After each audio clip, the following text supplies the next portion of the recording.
From Tampa Bay streaming news leader, this is ABC Action News.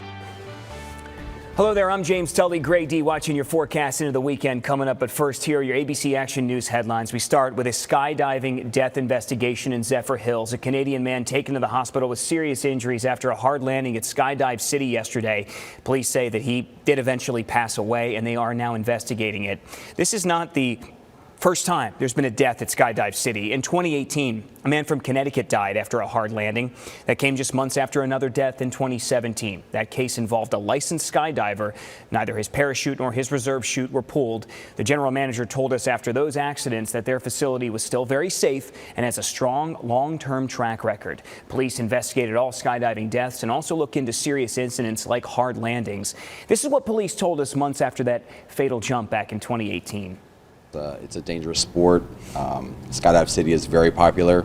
You have people from all around the world coming there to skydive.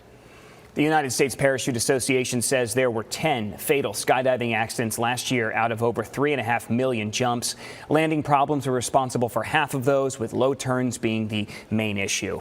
You could have a nice chunk of property in Florida and might not even know it. The state's chief financial officer says there are more than $2 billion in unclaimed property waiting for their rightful owners to claim. Just last month, the state returned $37 million in unclaimed property and more than $250 million this fiscal year.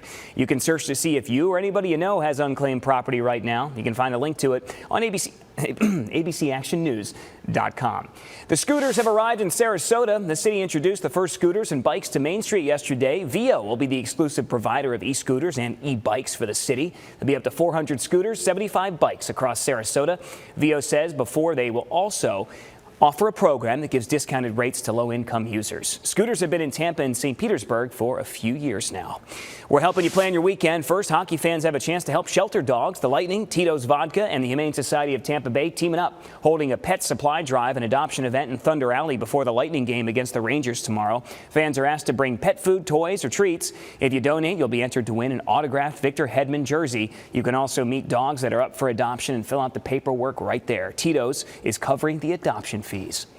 Also going on, the Innings Festival looks to combine baseball with big musical acts. The Florida Spring Training Celebration brings acts like Green Day, Goo Goo Dolls, Incubus to Raymond James Stadium tomorrow and Sunday. There's also baseball stars like Gary Sheffield, Andrew Jones, and former Rays great Fred McGriff. You can still get one-day tickets for $99. There's also the Reggae Rise Up Festival in Vinoy Park in downtown St. Pete. Headliners include Shaggy and Atmosphere. That festival begins today. Tickets start at $85. And then, after a 2-year hiatus, the Chili Blaze Chili Cookoff is back this weekend for just $10.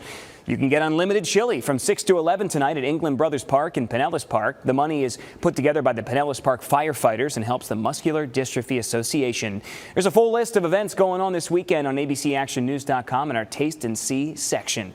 Greg D., you going to head out and have some chili? That'd be really good. I love me some good chili and a nice forecast for that. Be a little bit warm. Temperatures in the upper 80s in Tampa, cooler at the coast. They're in Pinellas Park for that chili cook-off. Temperatures likely in the low 80s. Now, two things that you'll notice. Humidity really starting to surge as we head into this afternoon, and rain chances increasing. Unfortunately, as we head into the weekend, if you're doing Valspar, 85 on Saturday, a 20% chance of afternoon storms. Cooler and drier on Sunday after a chance for some morning showers. I'll be updating you on the passage of that front throughout the weekend on my Twitter feed. You can follow me there at Greg D. Weather. James? Greg, thanks so much. Get your news 24/7 right here on ABC Action News Plus. Have a great weekend.